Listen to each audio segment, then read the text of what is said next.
Hey ladies and gents, welcome back. This is going to be a new What If. This is going to be part 1 of What If Naruto was trained by future Trunks. So any future What If ideas or anything like that, leave in the comments below. That being said, let's just jump right into the What If itself. So, how exactly is this going to happen? Well, I think it's pretty simple. Trunks is using his, time travel machine. It's around the point of, right after he told Goku he's trying to go back to his original timeline, and this is like before the years before the androids attack,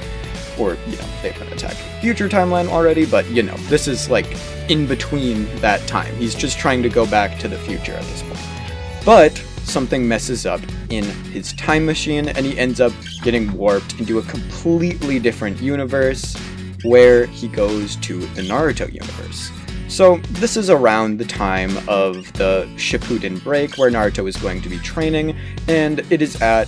pretty much the very beginning of it. His time machine lands down, and he just so happens, for the sake of convenience, to land right next to where Naruto and Jiraiya are pretty much just beginning their training.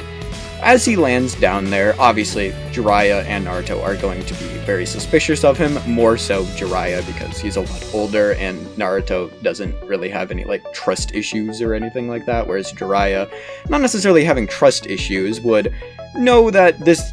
weird machine and this guy coming out is probably a little bit weird, and would begin pretty much questioning him immediately, but not really want to try to engage in a fight right off the bat in case that can be avoided. So their conversation would start, and Trunks, thinking obviously that, not really wanting to mess with timelines and stuff like that, thinking he's just went back into the past or into the future again, decides that he doesn't really need to tell them about the time travel and tells them that this is a teleportation machine. He explains a fake, how it actually works, but also explains that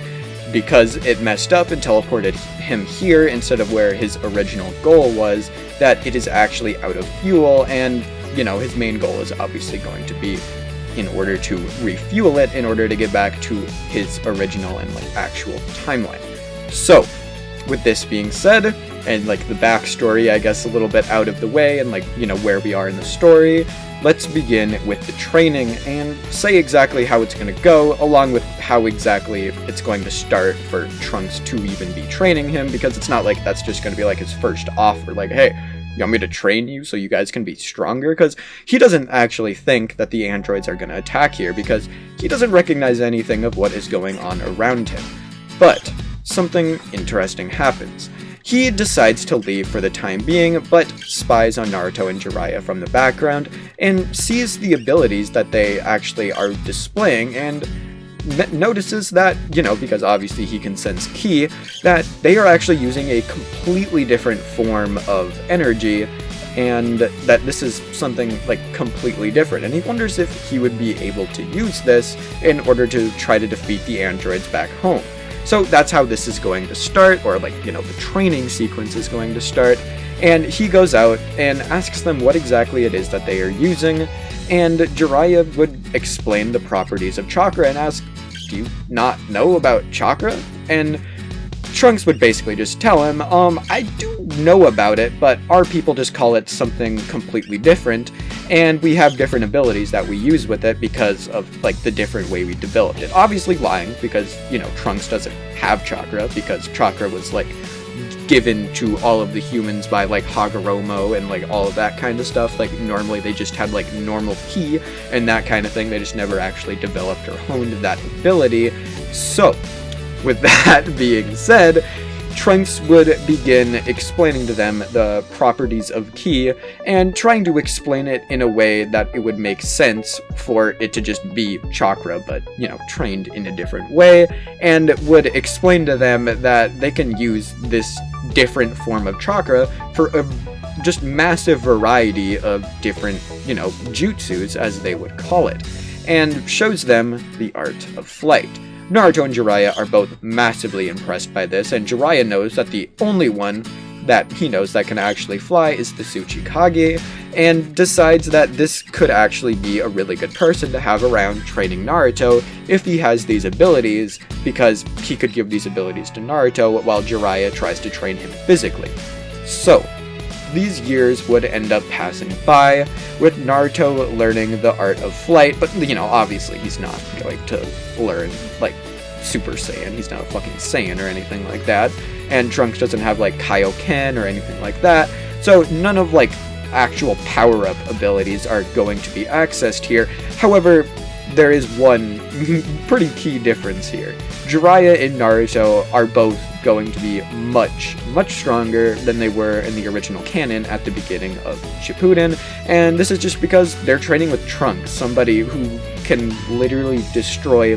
a solar, probably not solar, he's probably solar system level, to be honest, or we'll go with star level, because Frieza could destroy a star, and, Trunks could easily destroy him, so that's what we're gonna go with here, just as, a low ball, we'll say he's pretty much star level, which means that Naruto and Jiraiya, with training with him and also learning to use the, ki and the development of that, learn that they can get much stronger than what they thought originally. Now, one thing of note here is that this is not really going to help Trunks in the slightest bit, just because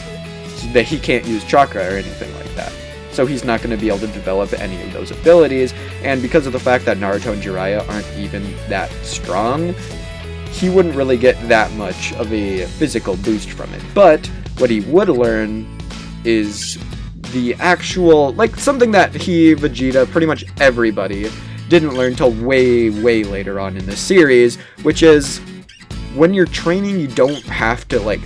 completely train your body to death. You need rest in order for your body to recover and everything like that, and with him actually realizing this, he actually would get a bigger gain over these years than he would have in the original, just trying to train by himself in the future timeline, whilst also trying to avoid the androids. But that being said, he is incredibly worried about the androids, and throughout this entire time, he, Naruto, and Jiraiya have been trying to work on a fuel in order to, redo the time machine and get it fueled, so Trunks can, go back to his original timeline, or as Naruto and Jiraiya think, just teleport to a different planet where he is from. So, with them, basically trying to do this over the years, they don't learn it immediately. Obviously, Bulma took many years to actually be able to develop it, but she did have, a little bit of a note that, the actual Bulma used to be able to make more fuel, so it is going to be possible, it's just not going to happen yet. So, now that the break, I guess you could say, for Shippuden is actually over, the next arcs would begin, and they'd start pretty normally. It's just Shippuden, but Naruto and Jiraiya are quite a bit stronger, so nothing really much would even change, because Naruto won all of his fights with pretty much no casualties, up until, pretty much, where Jiraiya died against Pain kind of a thing. And since Sasuke is already gone, that means that Naruto getting stronger wouldn't affect him yet either. So pretty much, we're just going to skip right ahead towards that area, because there's not much to actually cover there, because, we would just be Naruto fighting them and very similar events happening to the actual, canon story, because, Naruto beat them pretty easily at the beginning of Shippuden anyway, with, Nine-Tails chakra and stuff, so nothing really much changes from that. However, where the first, big change would happen is Jiraiya versus Pain. Now, in this fight, obviously, he easily takes down Konan, just like in the original at the start, but even in base form, he is actually rivaling, if not surpassing, all of the Paths of Pain when he's fighting them, because of all of his training, and the fact he's not even in Sage Mode yet, which is, pretty cool, considering he's, not dying yet. So, Jiraiya continues on with this fight, and as he gets more and more information about how the Paths of Pain works, it just becomes easier and easier to fight them, blinding them, putting them in genjutsus, or just straight up destroying them, because his physical power is so much greater than it was in the original story, along with his speed and reaction speed. he pretty easily manages to take down all of the paths of pain, and pretty much just leaving him with the Diva path and the actual, like, Nagato and Konan to deal with, because Konan didn't die, like, Jiraiya didn't kill her or anything like that. Now, like I've been saying this entire time, with this massive, like, increase in power, he pretty easily would actually be able to take down the Diva path of pain, and because Nagato is his old student, and he still thinks there's a chance that he is the child of prophecy, because he hasn't really, like, confirmed that it's Naruto yet, he still thinks there might be a chance of it, he decides that he wants to try to talk to Nagato. So, entering Sage mode, after, it still takes him a little bit, but he is able to do it. He sticks one of the rods into his arm and is able to sense where Nagato actually is. This is because he used his deductive reasoning to realize that this isn't actually pain. They're just pretty much dead bodies or corpses that are being controlled through chakra, and with Sage mode, if he did this, he would be able to track their location.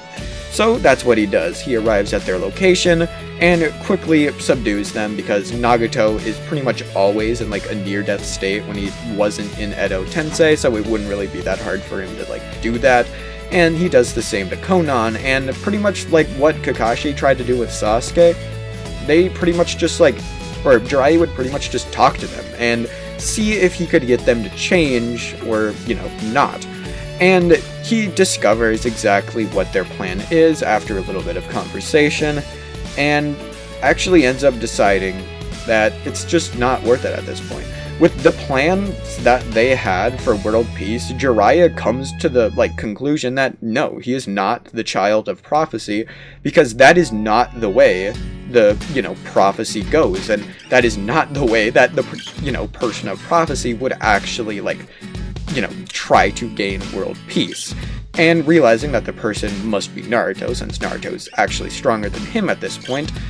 and he decides that what he's going to have to do is,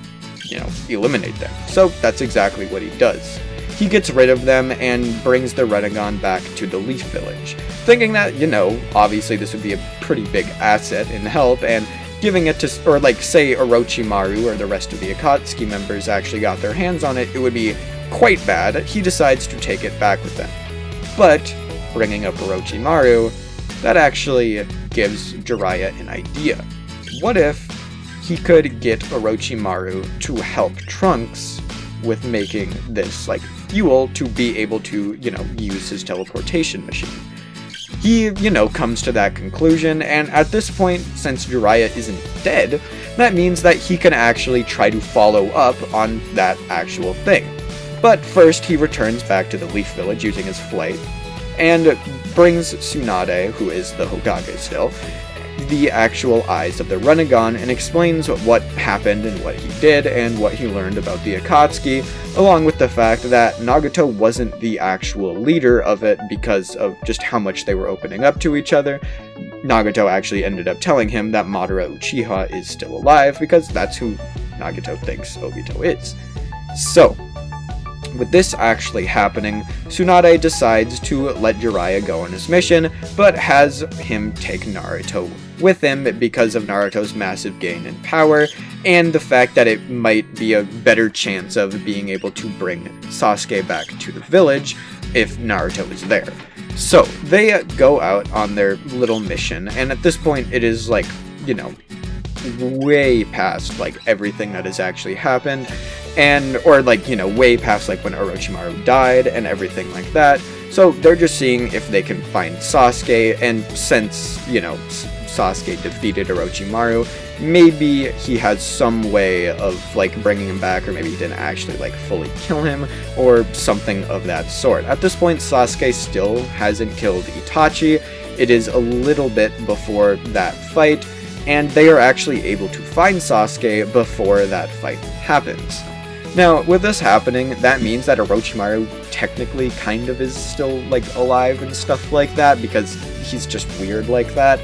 But Sasuke would obviously try to fight Naruto and Jiraiya here, but he would easily be overpowered and would lose, where they bring Sasuke back to the village after incapacitating him, And Tsunade would begin doing some of her experiments, or not really experiments, but she would conduct like this research on Sasuke and actually find out that Orochimaru is kind of still alive. They just need some sort of catalyst in order to bring him back to life. And one of these catalysts, sorry, I can't speak right now, happens to be in order to, like, you know, drain Sasuke completely of his chakra. So they decide that the best way to do this is going to be, because they don't really have like any absorption or anything like that, so they decide that they're gonna have to do this directly, and they make Sasuke think he managed to escape. And Naruto chases him into the forest and they begin fighting. Naruto is pushing Sasuke to the absolute edge, the breaking point, and, you know, Naruto's holding back here because he's just trying to make it so that, you know, seem like Sasuke can defeat him even though he can't. And Sasuke eventually does diminish his chakra to the point where Orochimaru does manage to escape, where Naruto quickly pulls out a scroll, sealing Orochimaru inside of it, and bringing him and Sasuke back to the village once again. There, they bring, you know, both Sasuke and Orochimaru down into the dungeons, put many seals up on the doors, and release them inside of, you know, different cages and stuff like that. So, with Sasuke and Orochimaru both being released, Tsunade and Jiraiya make an offer towards Orochimaru. If you can pretty much, like, help Trunks out here, because they've been, like, really good friends with Trunks for such a long time, that they actually, you know, see a reason to be able to do this, and they say that while Orochimaru might not get, like, full immunity from all of his crimes, Sasuke would. Sasuke hasn't really done that much. All he is really a rogue ninja, and because of the fact that he hasn't killed Itachi or found out his secrets yet, he actually hasn't gotten to the point where he's started killing his enemies. He has, like, the 5 Kage Summit hasn't happened, none of that, so Sasuke isn't really, like, a wanted criminal, he's just a rogue ninja. But Orochimaru is a little bit of a different story, but they tell Orochimaru that they will clear some of his crimes, and that if he promises to come back to the village, and that he, like, serves it very well, they will pardon him of everything that he actually did, but he will be under very close surveillance. Orochimaru and Sasuke both decide to accept this offer, knowing that Naruto and Jiraiya are both very far above them in power, and the experiments would soon continue, where Orochimaru finds, you know, or, like, learns of the note that future Bulma left, and uses it, and actually pretty easily makes the time travel fuel,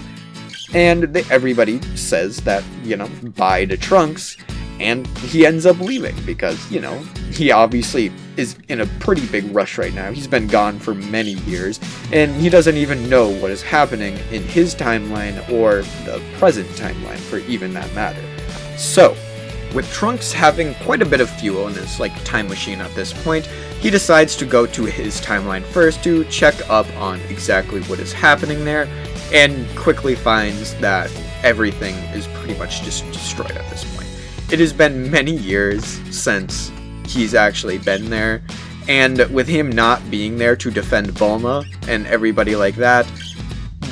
the future just pretty much would have been almost completely obliterated, with pretty much just the androids remaining, who are actually very bored at this point. So Trunks, seeing this and knowing that Bulma is also dead, he decides to try to confront the two androids in, you know, an obvious, like, rage moment once he finds Bulma's lab completely destroyed. This actually does push him to the point of going into a ascended Super Saiyan form, but not like Super Saiyan 2 or anything like that. Now, the reason I say this is just because since Trunks did learn, like, the art of balance of life and training, he would have been using that over his years of training with Jiraiya and Naruto, and therefore would have slowly been mastering the Super Saiyan form over time, but he wasn't quite there yet because he didn't have, like, an actual experienced Saiyan or anybody who was anywhere near his strength level to be training with. So at this point, he just goes into grade 2, but this is actually enough to kill both of the androids, and he then decides to go to the main timeline where, like, you know, Goku and everybody like that is, and actually finds out that that timeline ended up just fine. So what actually happened in the main timeline is that after Goku woke up from the heart virus, he found that Vegeta and Trunks never actually entered the time machine first because Trunks wasn't there and Vegeta was just waiting. This means that Goku and Gohan would actually be able to go in a day early, and this means that when they come out of the time chamber and, literal semi-perfect or imperfect Cell would be absolutely nothing to them, and Goku's not like Vegeta. He's not going to get that overconfident, oh yeah, I'll let you absorb the other android kind of thing. So that means that that timeline would be fine, at least for the time being, and since Gohan did, at least kind of show off Super Saiyan 2 in the time chamber, that means that they would eventually go on to discover and unlock new forms later on, and that story would pretty much just go pretty much back to canon, and Trunks would pretty much just kind of be fucked at this point, if it wasn't for the fact that he has enough fuel in his time machine, because Orochimaru made him so much, to be able to go back to his timeline with Goku. He goes there and Goku uses instant transmission and is able to actually find new Namek. Now, since it has been so long since most of everything has been, destroyed and everything like that, not everybody is going to be able to be wished back with new Namek's Dragon Balls. However, there are quite a few that are actually going to be revived. Everybody in the last year is revived with using, one wish because of how much stronger the Dragon Balls are here, because how many years it has been. One wish is used to pretty much restore the Earth to what it was before the androids came. And the last wish is to bring back future Bulma, just so Trunks has somebody to be able to, do something with. Goku then would leave, and he actually gives them a compass to where New Namek is, and tells them that he actually brought them back a Guardian so that they are going to have their own Dragon Balls as well. So future Trunks' timeline is much better than it was, if he hadn't gone to Naruto. So that's interesting, I guess you could say. But back to the original, actual Naruto story now. Orochimaru and Sasuke are both in the Leaf Village at this point, which actually helps them a lot in terms of the battle power that they would have, along with this meaning that Sasuke is not going to be going to the 5 Kage Summit and absolutely trashing it, meaning that it actually goes pretty well, other than for the fact that Obito would arrive and declare war. So, with him arriving and declaring war, this means that Naruto would still go to the, original place in order to try to master his Nine Tails chakra, and Jiraiya would not go along with them because he would be such a massive asset to the actual war because of how, just absolutely powerful he is comparatively to most people. So Jiraiya over this time would have also mastered Sage Mode along with Naruto over this time because, Naruto was still going to be able to do it, and Jiraiya would have taught him it eventually. And Naruto obviously mastered it, and Jiraiya is able to use it much better, being able to enter perfect Sage Mode, and also not taking 5 minutes to do it. He can probably do it in about 30 seconds nowadays. So, with this new 4th Great Shinobi World War starting, Jiraiya would pretty much be, the main person that is on the Leaf Village's side at this point, along with pretty much anybody in general, just because of how much stronger he is than pretty much anybody else, because of his absolutely massive base power that he got by training with Trunks over those years of time. Naruto would be a similar case, and once he did find out that the war has started, he would easily break out and arrive at the war even sooner than he did originally. He would easily take down people like the Third Raikage and everybody like that if Jiraiya didn't already, and the war would quickly enter its final stages much faster than it did in the original story, where it's pretty much just like Obito. And that's about it, because there's no reanimation jutsu, because Kabuto and Orochimaru are on the Leaf Village's side, so no reanimation jutsu, meaning no Madara, at least not yet, meaning no Madara ever, because the Leaf Village also has the Rinnegan, which means that Obito, with his, literal by himself at this point, would eventually run out of stamina, or Sharingan, or pretty much everything in general, and eventually he gets to the point where he would die. So this means that events would, carry into Boruto, where it would kind of change quite a bit. Because of how much stronger Naruto and Jiraiya are, they would continue training with each other, and this means that other people in the Leaf Village would also get stronger because of the fact that Naruto and Jiraiya are stronger, because they'd be training with them, which means Boruto would go by quite a bit easier, because not only does Naruto have, mastered, Sage Mode and everything like that, but he also has Nine Tails Chakra, but his base form is just absolutely insane at this point. In base, he's probably about 3 times stronger than he was in, Six Paths Sage Mode back in, in Boruto era Hokage days. So, that's where I'm gonna leave this part off. If you guys like the longer style of video, just to make it one part, let me know. And like I said at the beginning, leave a comment for what you want, my next video idea to be. And with that being said, peace out. I'll see you guys later.